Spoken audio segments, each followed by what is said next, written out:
A race of explorers. They conquered the Pacific long before the Europeans. Then, all traces of them and their homeland seemed to disappear. Until now. Who were these people?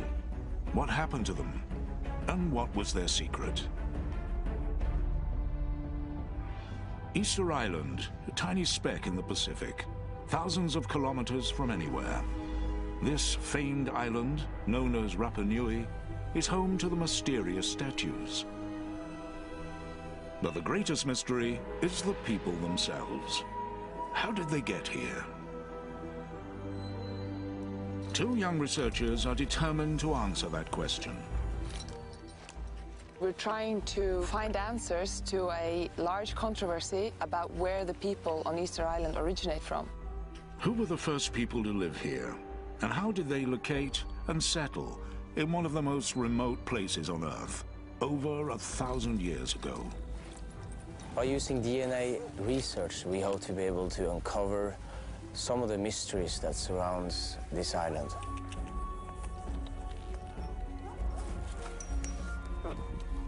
We're looking for the oldest people on the island and the most, what they say here, puro, somebody who has a genealogy that is Rapa Nui for many generations back on both sides, mother and father.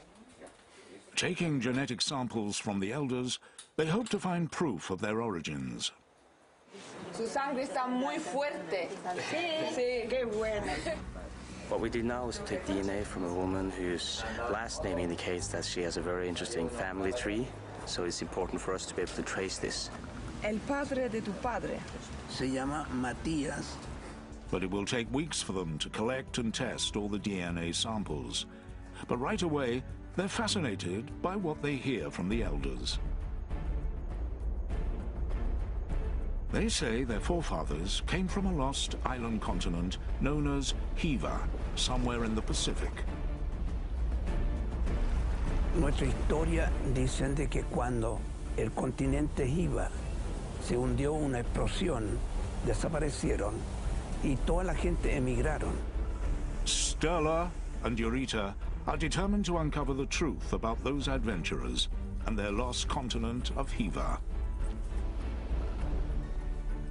Together with a group of scientists, they intend to follow the trail back to see where it leads. It's so fascinating to be here on the hunt. Right on here. The elders say that this corner of the island is the starting point, where the first inhabitants arrived, led by a ruler called Hutu Matua. We are standing on the beach where legend says that the very first king, Hotumatua, arrived on the island. And Hotumatua, he originated from the lost continent, Hiva. As the researchers continue their work, other experts are following the same trail across the Pacific, starting at a set of islands over 3,000 kilometers to the northwest. A remote chain known as the Marquesas, part of the vast territory of Polynesia.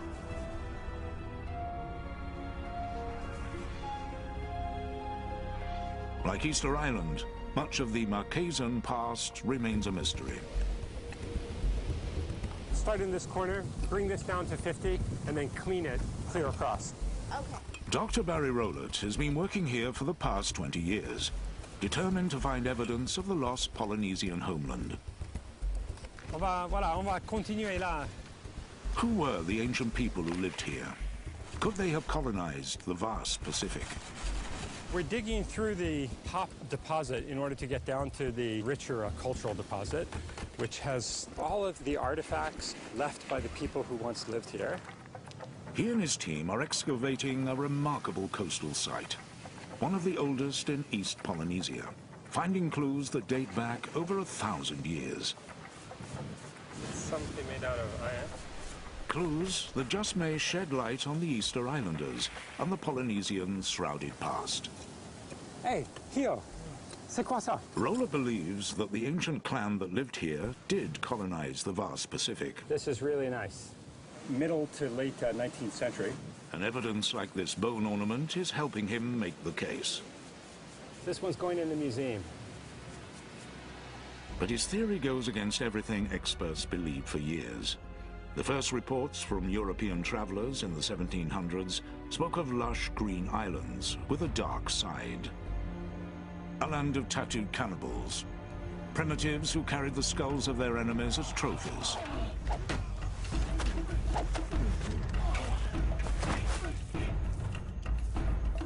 Marquesas was labeled one of the most savage places on Earth. Its people, simple barbarians.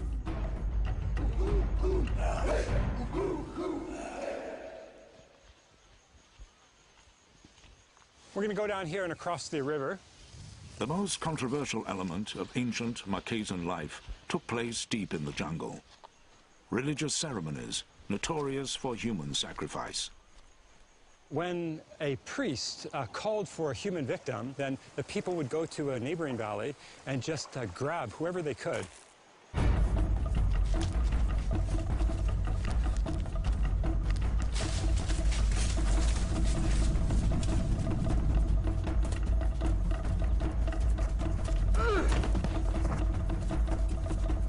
These were offerings, brutal and highly ritualized, known to all the clansmen here.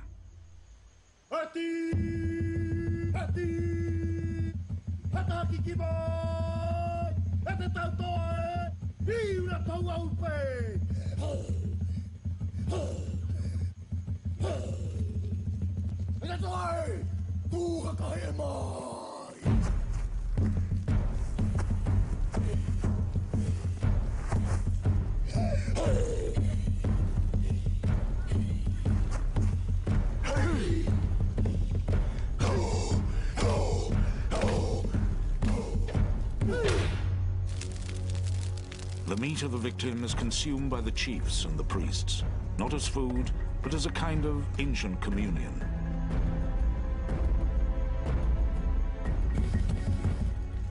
It was not cannibalism to feed the population. It was in a highly ceremonial and religious context.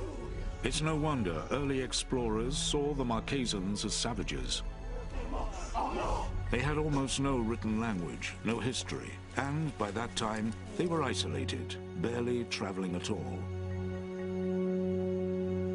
But Dr. Rowlett is finding clues that the Marquesans' ancestors were more sophisticated, more civilized than anyone imagined. We're going to cross the river here.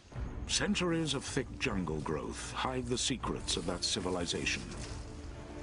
Joseph, on va débrousser un peu?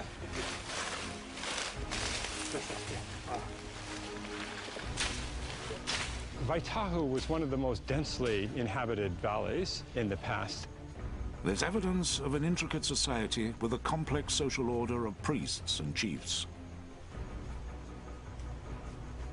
So here we have the residence of one of the chiefs. This is the retaining wall of the chief's platform. Look at the size of the boulders in the base of the wall. I'm 6 foot. This wall must be a good 8 feet tall. It's one of those cases where size really does matter, because the size of the stone and the size of the walls was a reflection of the status of the person living here.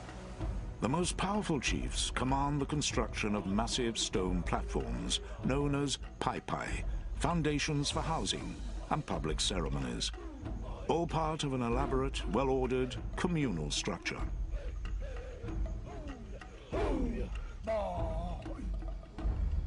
For a young man growing up here, the first rite of passage comes in the form of an intricate tattoo. The evidence shows that tools made of fish and human bone or shark's teeth were used to force ink into the skin. Pigment for the tattoo is made from ash of a cooked tree nut. Until death, the story of his every battle will be tattooed into his flesh.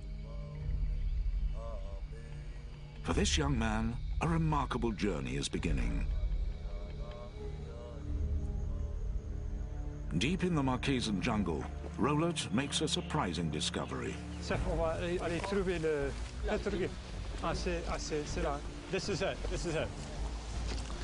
Oh, here are the petroglyphs. Voilà, tu vois les deux petroglyphs. Here in French Polynesia, is a startling echo from Easter Island.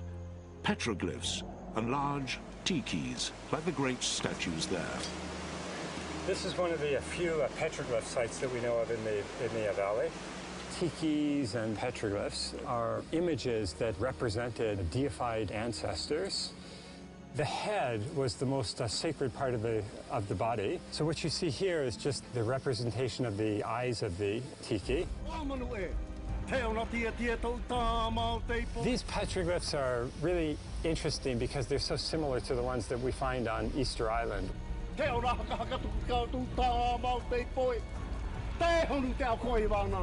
Other than Easter Island, the Marquesas are one of the only few places on Earth where you'll find this kind of giant tiki. It's an intriguing link, the first hint of a Polynesian homeland, but the hunt for proof is just the beginning. Battle of the Pacific sponsors History Defined on National Geographic Channel.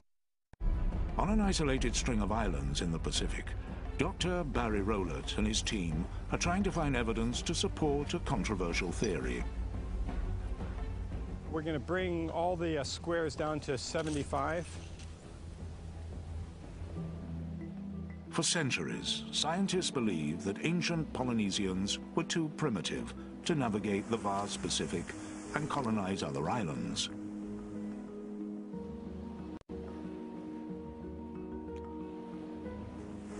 Earlier scientists and archaeologists believed that it was very difficult to travel across the ocean, and so that once Polynesians reached islands such as the Marquesas, people were isolated with no further voyaging. The Polynesians were seen as accidental settlers blown by chance across the waters, marooned on their islands.